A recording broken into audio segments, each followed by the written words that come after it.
Hey knife fans, thought I'd show off my latest creation, which is this guy. It's another stylized replica, I suppose, of the Crain LSS1. So same steel as I've used on my last couple of projects, which is 9CR18 MOV, which has and I get this steel already hardened to Rockwell HRC 59, and so the key point when I work this stuff is I've got to keep it cold or cool and make sure it doesn't ever change colour, and then I test it with a file to make sure I haven't lost any hardness, and if the file skates are all good, including cutting the teeth, which I actually have water pouring over while I'm doing that, so that's how I'm able to keep the temper in the steel. Blade length is 9 inch, or a bit over actually. It's 230mm long. This one is actually 60mm wide at its widest point. It's a little wider than 2 inch should be, sort of 52mm or something. I have tapered it though, as you can see. It swells out towards the belly, and so it's thinner there. It's probably 55mm there and 60 here. And I've added a nice deep choil.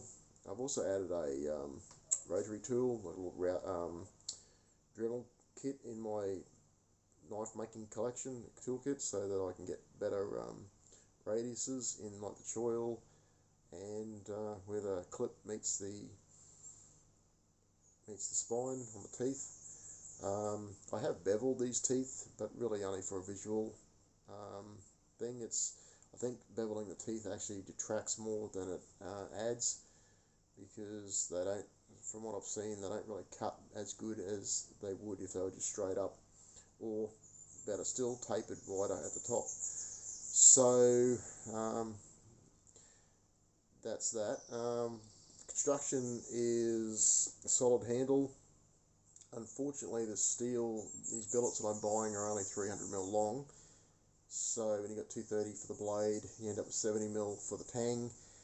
It's not a full tang, obviously, but what I do is I have a stainless steel tube. It's like 304 stainless steel at about 1mm thick, and then I fill it with tooling epoxy. The tooling epoxy is an aluminium dust that you mix with a casting epoxy resin, and you mix it at 10% by weight over the volume or the weight of the epoxy. So the epoxy is 2 to 1, so if you mix 30 grams and 15 grams, you're in at 45 grams, and then you have to mix about 50 grams of powder into that. It takes 24 hours to cure, and then a further 7 days to post-cure. Well, once it reaches that 7-day post-cure, you can machine this stuff. It is super hard. I made the guards out of aluminium simply because it's easy to work and cheap. I did get guards laser cut from stainless steel in one knife project, but it's just not viable. It's expensive, and it's the whole purpose of this hobby is to keep it cheap. This whole knife, by the way, is less than $100, so I'm pretty happy with how it came out, and it's got everything's got to have a balancing point, doesn't it? So including price. So there it is. I like making this stuff, and the bevels come up really good since making that grinding jig, and I'm learning how to I'm getting better and better at using that thing. So yeah, the bevels have come up really nice, which is why I put a bevel on the teeth. Just think it looks really nice when you turn the light. Finally got an edge on this stuff, because it is hard, man. It's just as I said, it's HRC 59.